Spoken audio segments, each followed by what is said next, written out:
નવસારીના કાલિયાવાડી વિસ્તારમાં આવેલી પ્રાથમિક શાળાનું નવું મકાન આજે ભવ્ય રીતે લોકાર્પણ કરવામાં આવ્યું હતું।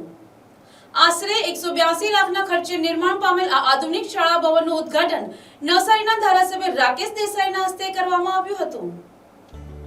આ પ્રસંગે ધારાસભ્ય રાકેશ દેસાઈએ જણાવ્યું હતું કે આ શાળાના મકાનનું ભૂમિપૂજન પણ તેમના હસ્તે જ કરવામાં આવ્યું હતું અને આજે લોકાર્પણ કરવાનો અવસર મળ્યો તે ગૌરવની વાત છે।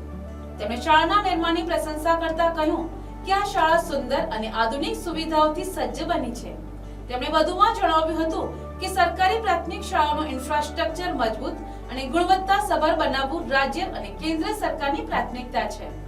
સારા માળખાકીય સુવિધાઓ ધરાવતી શાળાઓમાં બાળકોને ગુણવત્તાયુક્ત શિક્ષણ મળે તે માટે સરકાર સતત પ્રયત્નશીલ છે। અંતમાં તેમણે શાળામાં ભણતા તમામ વિદ્યાર્થી અને વિદ્યાર્થીનીઓને તેમના ઉજ્જવળ ભવિષ્ય માટે શુભેચ્છાઓ પાઠવી હતી।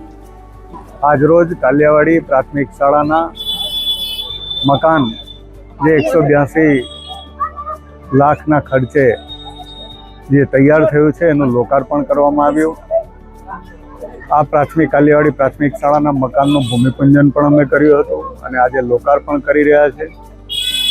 આ સ્કૂલ ખરેખર સરસ બની છે।